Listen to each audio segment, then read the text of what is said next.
Selamat jumpa lagi para sahabat sekalian dengan saya Rinong Duk in Altum dalam channel KIK, Katekese Iman dan Ajaran Gereja Katolik. Hari ini saya akan berbicara lagi tentang perkawinan. Tentunya setiap pasangan menginginkan sebuah pernikahan yang disaksikan oleh sedapat mungkin banyak orang.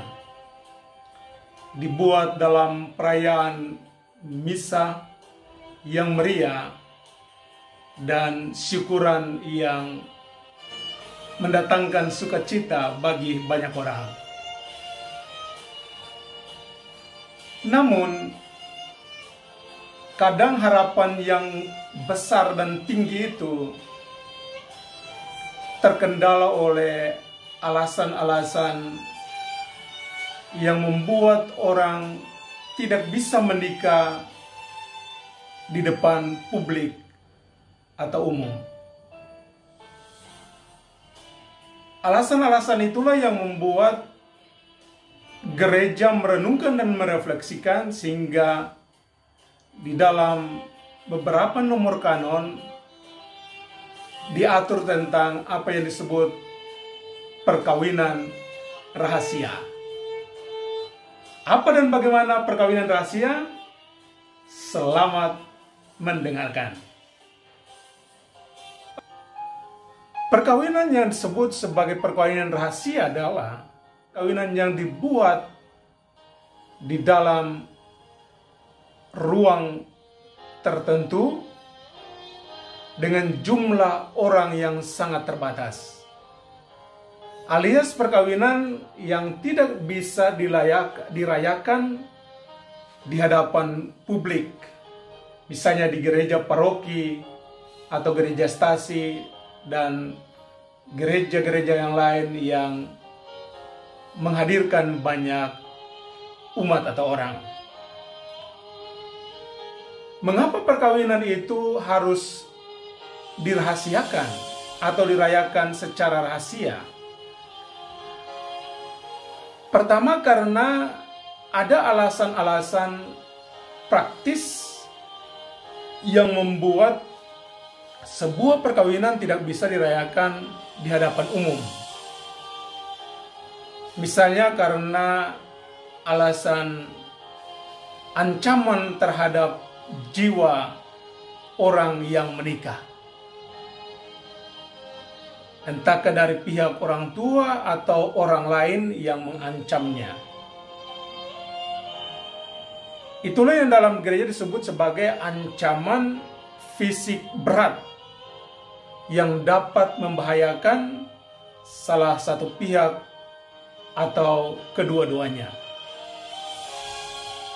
Alasan lain adalah misalnya ketika gereja setempat berada dalam penganiayaan, dikejar-kejar oleh penguasa. Misalnya ada ancaman penangkapan dan pembunuhan dari penguasa setempat. Tentunya ada alasan-alasan lain dari ordinaris wilayah berdasarkan situasi setempat di keuskupannya.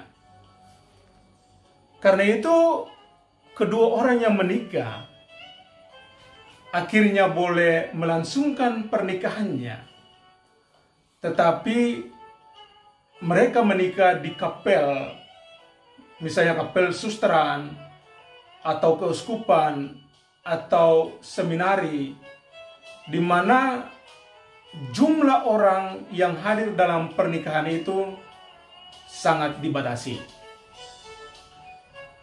Meskipun demikian,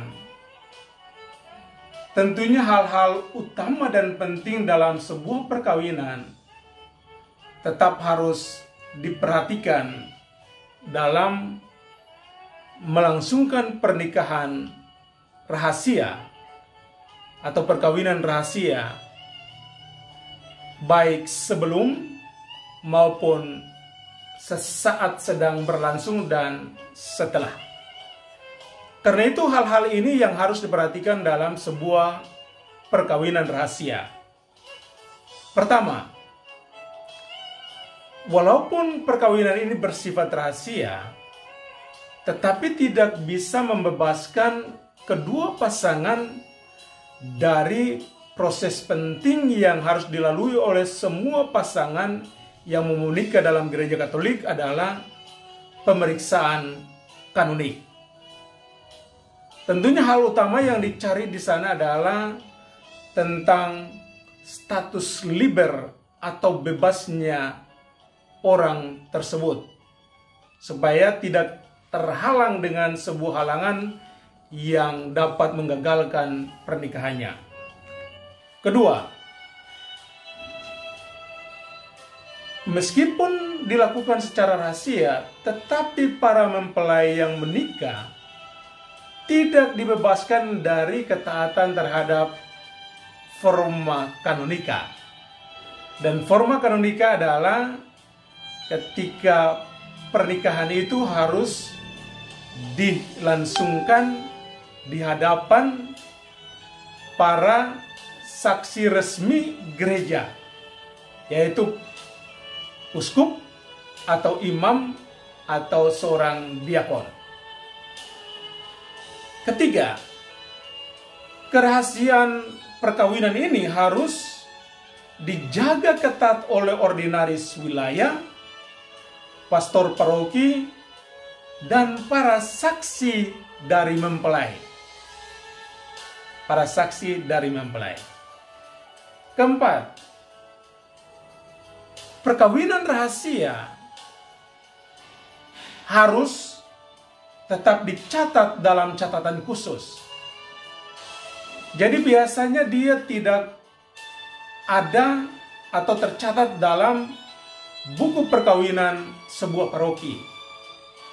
Karena dia bersifat rahasia, maka dia dicatat dalam buku khusus yang nantinya akan dikirim ke tingkat pusat keuskupan dan disimpan di dalam dokumen rahasia